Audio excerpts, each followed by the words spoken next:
Dalam kesempatan yang indah ini, kekasih Tuhan dimanapun Anda berada, mari kita menyembah Tuhan, masuk hadiratnya, nikmati hadiratnya, nikmati wajah Tuhan, dan alami terobosan bersama dengan Tuhan. Haleluya. Tuhan, kami rindu masuk dalam hadirat-Mu. Tuhanku rindu masuk dalam hadirat-Mu. Ku menanti, bawaku mendekat kepadamu dalam kemuliaan yang kudus. Tuhanku rindu masuk dalam hadirat-Mu. Jiwaku menanti, bawaku mendekat kepadamu dalam kemuliaan yang kudus. Ku nanti Engkau, Allah kuasa, dalam kemuliaan yang kudus. Ku sembah Engkau, Allah kuasa, dalam kemuliaan yang kudus.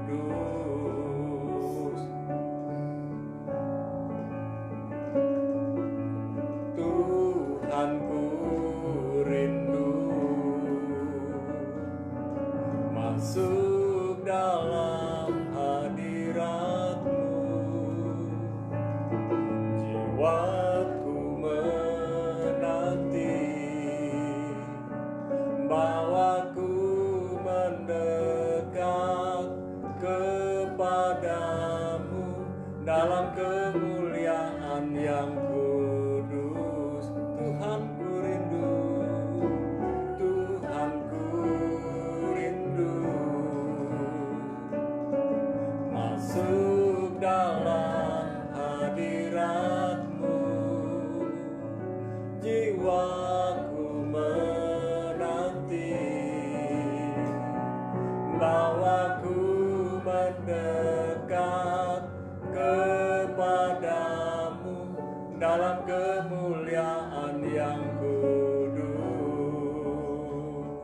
Ku nanti Engkau, Allah kuasa, dalam kemuliaan yang kudus. Ku sembah Engkau, Allah kuasa, dalam kemuliaan yang kudus. Ku nanti Engkau, Allah kuasa, dalam kemuliaan yang kudus. Ku sembah Engkau, Allah kuasa, dalam kemuliaan yang kudus. Ku nanti Engkau, ku nanti Engkau, Allah kuasa, dalam kemuliaan yang kudus. Ku sembah Engkau, Allah kuasa, dalam kemuliaan yang kudus. Dalam kemuliaan yang kudus. Dalam kemuliaan yang kudus. Oh, masuk hadirat-Mu di tempat kudus-Mu. Itu kerinduanku, itu kesukaanku, menikmati wajah-Mu, menikmati hadirat-Mu.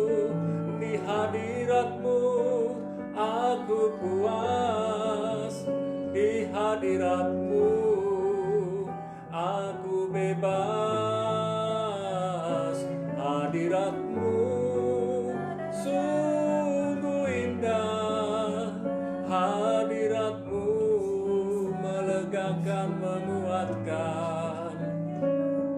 Kami bersyukur kami punya Allah seperti-Mu. Kami bersyukur punya Allah yang hebat.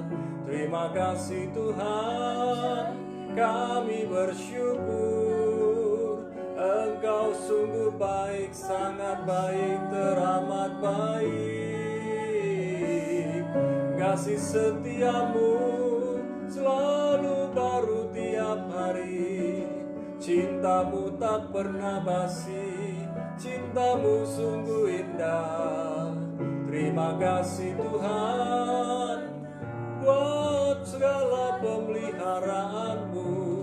Kami bersyukur, kami bersyukur. Haleluya, haleluya,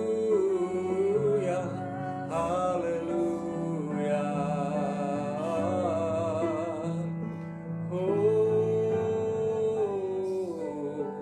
kemurahan-Mu lebih dari hidup. Roh jiwa tubuhku ada dalam tangan-Mu. Terima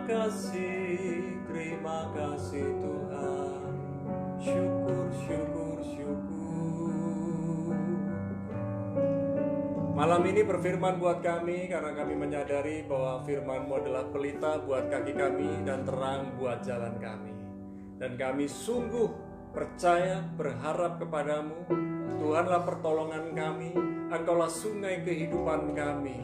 Dan kami menikmati rahmat-Mu, hikmat-Mu, bahkan segala yang Kau janjikan satu demi satu tergenap. Berfirman buat kami di dalam nama Yesus. Sama-sama katakan amin. Nah, shalom kekasih Tuhan, jemaat yang ada di Rock Jajak juga maupun para kekasih Tuhan yang ada di Banyuwangi, yang ada di Indonesia maupun di seluruh negeri. Mari kita belajar dari khotbah di atas bukit yang Yesus ajarkan, masih di Matius pasal yang kelima. Tapi malam ini kita akan belajar dari ayat 23 sampai ayat 26. Saya akan berikan sebuah pertanyaan. Perlukah kita berdamai? Mengapa kita berdamai? Apakah berdamai dengan orang lain itu penting? Ya, kunci kehidupan kita yang pertama adalah berdamai dengan Allah. Yang kedua, berdamai dengan diri sendiri. Baru kita bisa berdamai dengan sesama. Mari kita baca bersama-sama Matius pasal yang kelima ayat 23 sampai 26. Mulai ayat 23. Sebab itu, jika engkau mempersembahkan persembahanmu di atas mezbah, dan engkau teringat akan sesuatu yang ada di dalam hati saudaramu terhadap engkau, tinggalkanlah persembahanmu di depan mezbah itu, dan pergilah berdamai dahulu dengan saudaramu, lalu kembali untuk mempersembahkan persembahanmu itu. Segeralah berdamai dengan lawanmu selama engkau bersama-sama dengan dia di tengah jalan, supaya lawanmu itu jangan menyerahkan engkau kepada hakim, dan hakim itu menyerahkan engkau kepada pembantunya, dan engkau dilemparkan ke dalam penjara.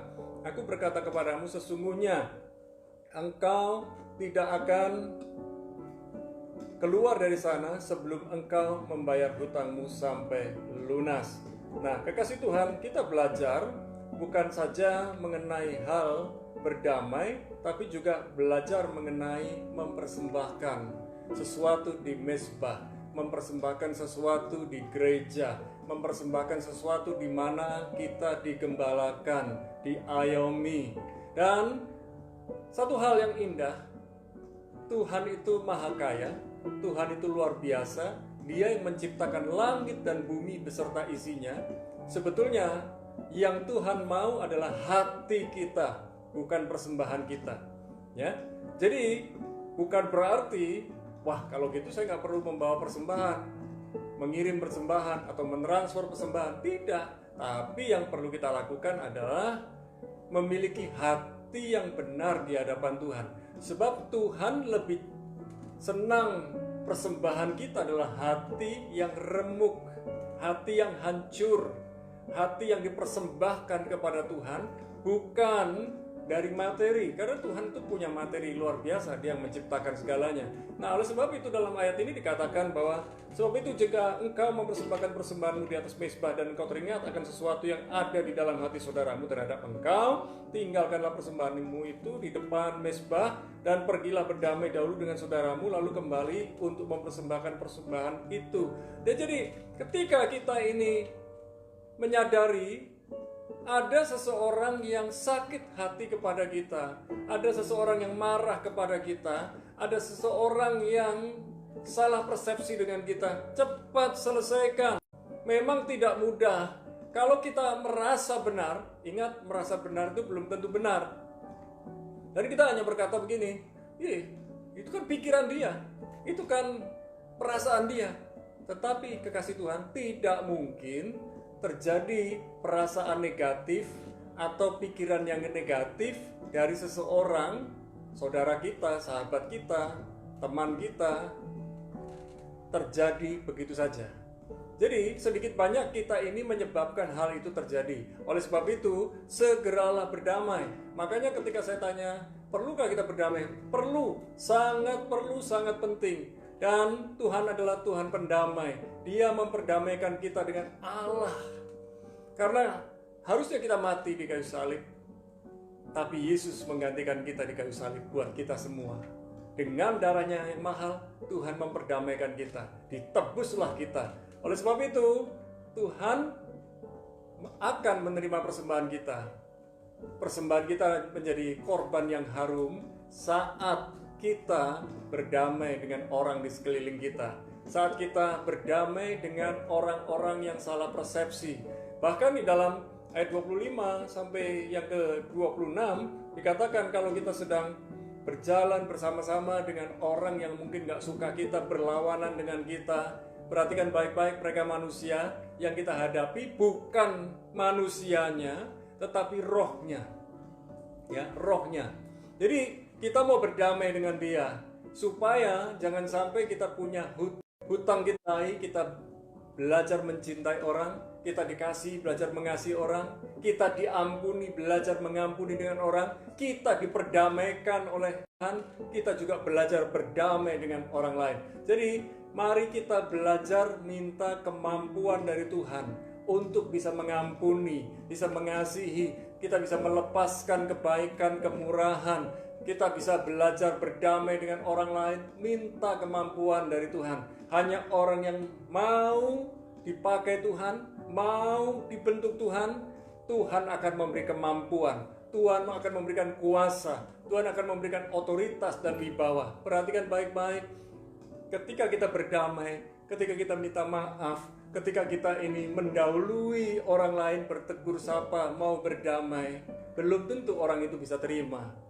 Tetapi kita sudah menang terhadap diri sendiri. Kita sudah berdamai dengan diri sendiri sehingga kita bisa berdamai dengan orang lain. Setelah itu, kalau orang itu tetap ngotot, ngeyel, tidak mau berubah pandangan atau berubah pikiran, itu urusan dia dengan Tuhan. Tapi yang paling penting kita mau berdamai dengan orang itu. Kekasih Tuhan, hal berdamai sangat penting. Biarlah jangan sampai kita masuk ke dalam kerajaan neraka gara-gara hal yang sepele, yaitu tidak bisa berdamai. Hal yang sederhana ini biarlah menjadi berkat buat kita, kasih Tuhan. Dan malam ini jadilah pendamai, jadilah pembawa damai dimanapun kekasih Tuhan berada. Mari kita berdoa bersama-sama. Haleluya. Malam ini Tuhan, berikan kemampuan, kekuatan buat kami untuk berdamai. Bukan hanya berdamai dengan Allah, berdamai dengan diri sendiri, tapi juga berdamai dengan orang lain. Kami minta kemampuan dari Tuhan turun atas kami, urapan dari Tuhan turun atas kami, memampukan kami untuk melakukan pendamaian, berdamai dengan orang yang beda pendapat dengan kami, beda pandangan dengan kami, atau orang yang menyerang kami, bahkan yang kami tidak tahu kalau ternyata ada orang yang berpikiran negatif kepada kami. Tuhan tolong berikan kami suatu perasaan suatu pikiran yang dapat mengerti kalau ada orang-orang yang berpikir bertindak negatif kepada kami. Dan biarlah kami berdamai dengan mereka, sehingga setiap persembahan yang kami bawa ke gereja, setiap persembahan yang kami transfer, setiap persembahan yang kami persembahkan kepadamu tidak sia-sia. Malam ini ya Tuhan, biarlah hati nurani kami murni dan kami memiliki kerendahan hati untuk berani berkata maaf. Kuatkan teguhkan hati kami, karena kami percaya Tuhan pasti mampukan kami. Dan kami berdoa ya Tuhan buat pandemi COVID-19 yang hari-hari ini sudah semakin reda di berbagai negeri termasuk Indonesia. Kami berdoa baik kota besar, kota kecil yang ada di Indonesia ini, benar-benar rakyatnya taat setia kepada apa yang menjadi perintah dari Bapak Presiden Jokowi. Dan kami percaya pandemi COVID-19 pasti segera berlalu. Dan kami berdoa Bapak Presiden sudah Tuhan berikan hikmat, kekuatan, dan dapat membangun hubungan dengan para stafnya dan para aparat militer dan aparat sipil. Dan kami percaya dari Jakarta sampai ke daerah-daerah pelosok-pelosok semuanya tolong menolong dan bekerja sama. Dan kami percaya rakyat dan pemerintah bisa bekerja sama, pasti ada pemulihan dengan cepat, dengan segera. Dan kami percaya bahwa Indonesia akan segera menyusul negeri-negeri yang ada di bumi ini satu demi satu yang sudah lepas dari COVID-19. Dan kami percaya kekasih Tuhan dapat beribadah bersama-sama lagi di gedung, dapat bersukacita, bersukaria bersama saudara-saudari lainnya tak lama lagi. Kami bersyukur, kami berdoa ya Tuhan untuk keamanan, ketertiban di Indonesia, dijauhkan dari perampokan, pencurian, pencolengan, dijauhkan dari segala niatan-niatan jahat. Dan kami percaya umat Tuhan yang merendahkan diri, yang berseru kepada Tuhan akan beroleh perlindungan, keamanan ekstra dari Tuhan. Dan kami berdoa hari-hari menjelang Lebaran ini, bila mana para pengusaha sedang sibuk untuk melayani pelanggannya, kami berdoa diberikan kesehatan primalah mereka itu, baik toko-toko kelontong, apotek-apotek, dan usaha-usaha yang lain. Kami berdoa para pengusaha bersama karyawannya sama-sama melayani para pelanggannya dengan penuh syukur dan sukacita. Kami percaya ekonomi Indonesia pasti pulih, industri di Indonesia pasti pulih, sektor pariwisata dan sektor-sektor yang lain pun akan mengalami pemulihan. Dan kami percaya pemulihan yang datang dari Tuhan selalu di luar dugaan, selalu extraordinary, selalu luar biasa. Malam ini kami mau bersyukur bersama dengan keluarga kami, dan kami percaya ketika kami mengangkat tangan kami berserah kepadamu. Turunkan kuasa otoritas wibawamu, dan sekarang turunlah segala berkat, hikmat, rahmat, pertolongan Tuhan yang luar biasa. Di dalam nama Bapa, Putra, dan Roh Kudus, di dalam nama Yesus kami percaya, dan mari kita sama-sama katakan amin. Tetap bersyukur, tetap berdamai dengan setiap orang. God bless you.